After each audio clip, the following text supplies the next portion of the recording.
Marcos sempre teve um fascínio especial por objetos antigos. Desde criança, ele adorava visitar feiras de antiguidades com seus pais, sempre em busca de tesouros escondidos. Ao crescer e se tornar fotógrafo, essa paixão se manteve, e ele frequentemente visitava feiras e lojas para encontrar câmeras vintage. Eram peças raras que contavam histórias de um tempo passado, um tempo em que a fotografia era mais do que apenas capturar um momento.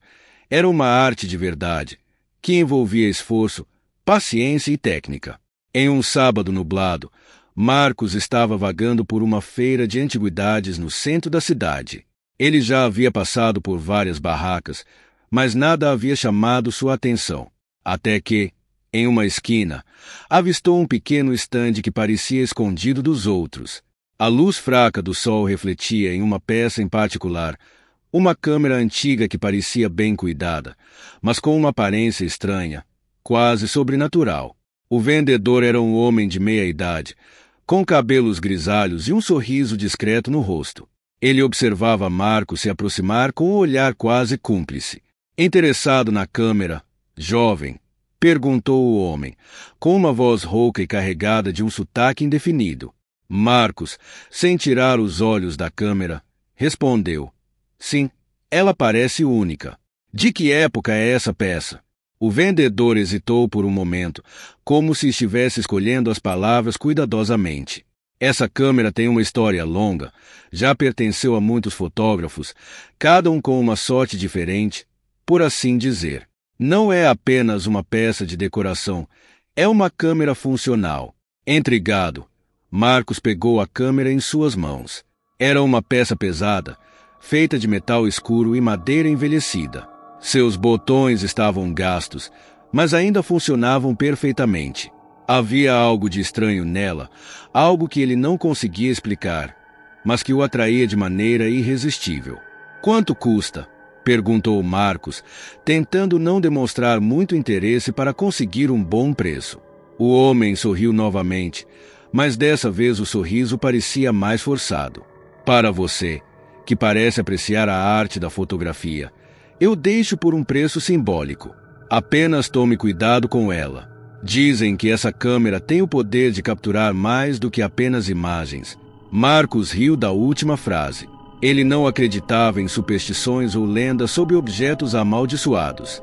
Para ele, a câmera era apenas uma ferramenta e ele estava empolgado com a ideia de usá-la em seu próximo projeto. Pagou ao homem e saiu da feira com a câmera em mãos, ansioso para testá-la. De volta ao seu estúdio, Marcos limpou cuidadosamente a câmera e se preparou para usá-la pela primeira vez. Ele tinha uma paixão por fotografia de rua, capturando momentos espontâneos e retratando a vida cotidiana das pessoas em suas formas mais autênticas.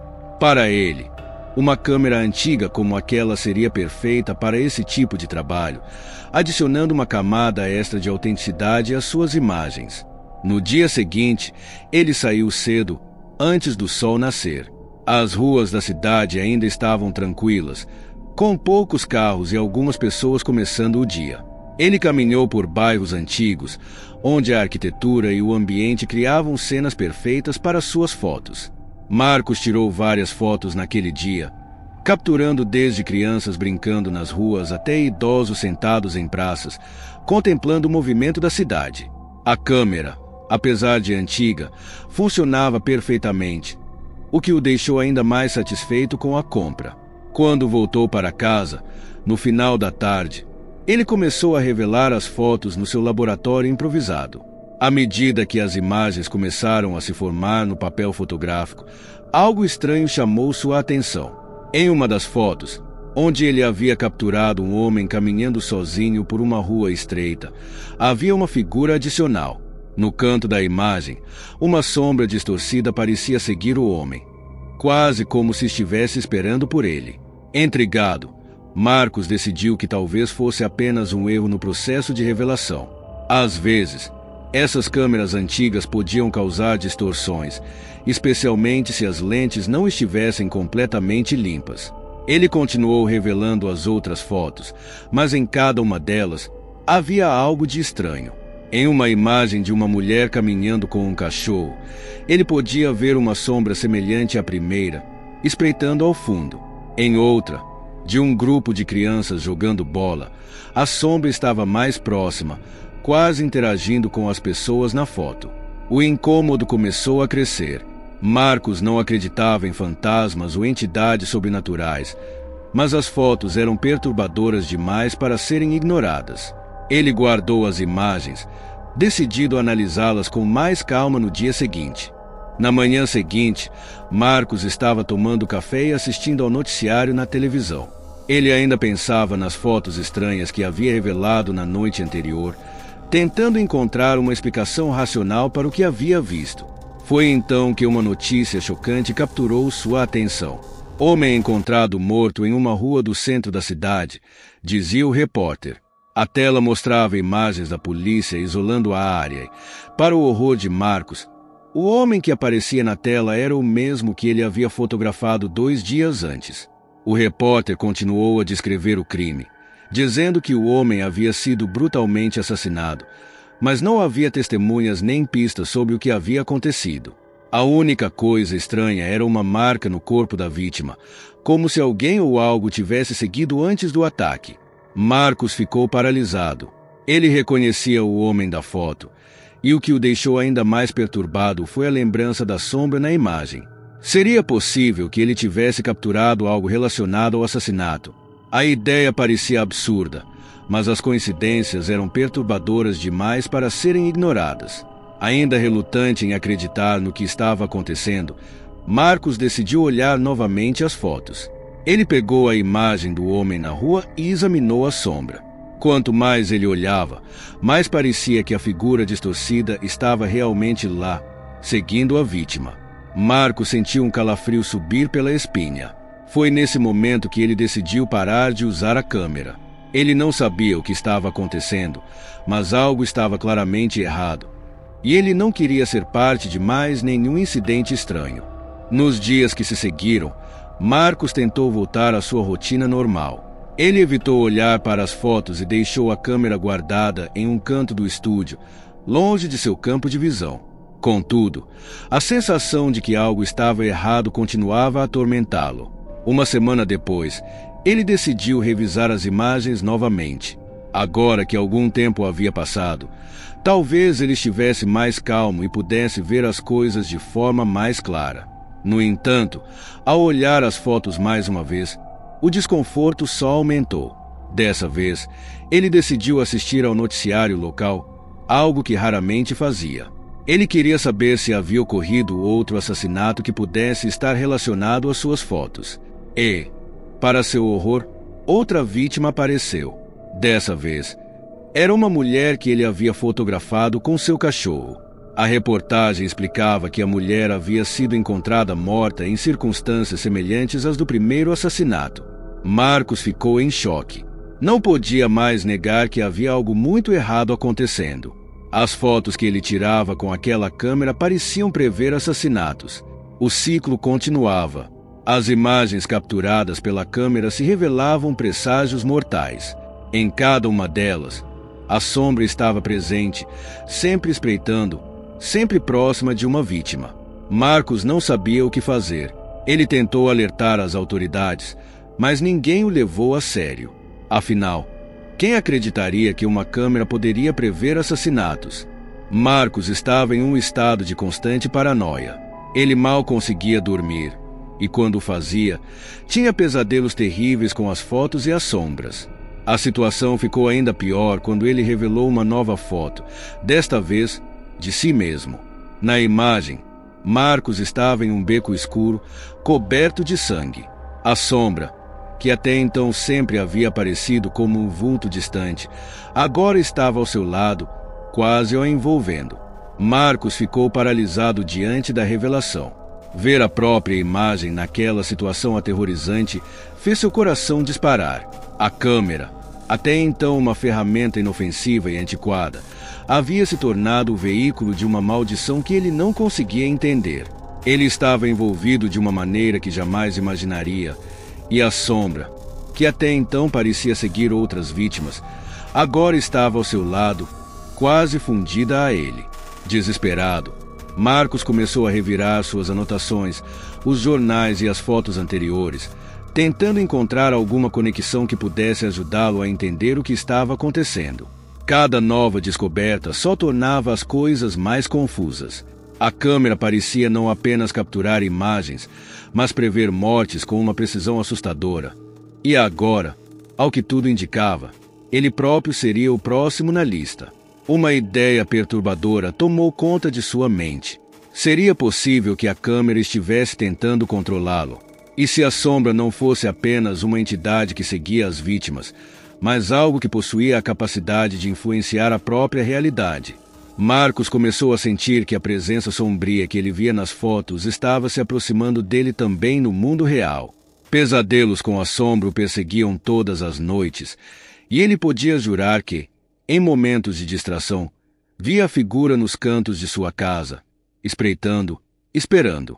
Cada dia que passava sem uma solução, Marcos se sentia mais próximo do colapso mental.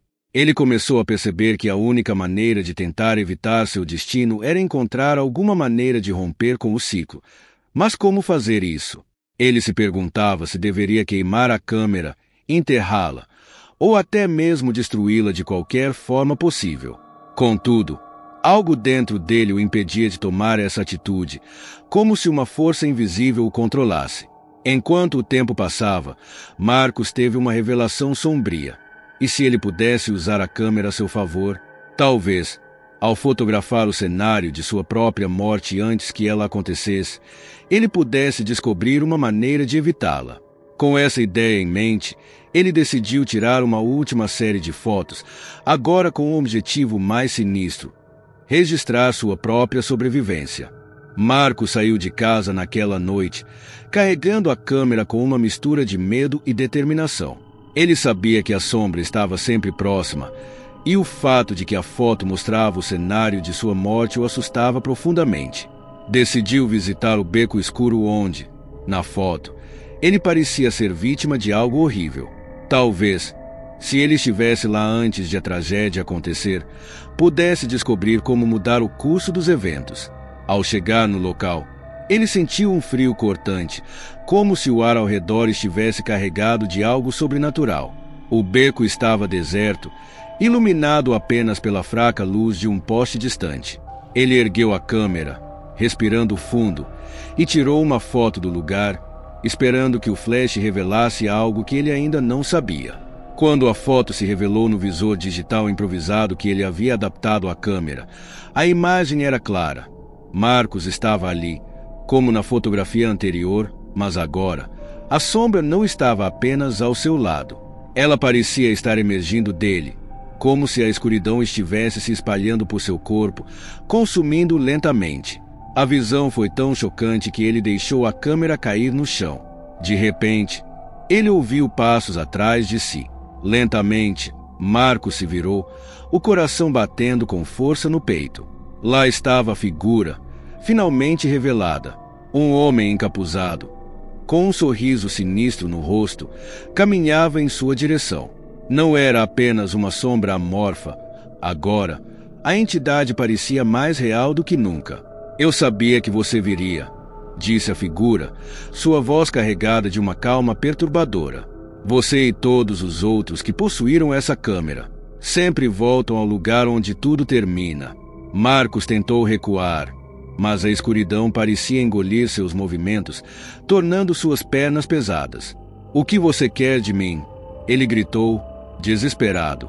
"Eu não fiz nada para merecer isso." O homem encapuzado riu, um som que ecoou pelo beco como um trovão abafado. "A câmera, ela precisa de uma testemunha. Ela captura a verdade, mas só pode fazer isso quando alguém está disposto a observar. Você não é o primeiro, e certamente não será o último." O pânico começou a tomar conta de Marcos, e ele, em um ato de desespero, pegou a câmera caída no chão e a apontou para o homem. Se a câmera capturava a verdade, talvez ela pudesse expor a verdadeira natureza daquele ser. Ele apertou o botão do obturador.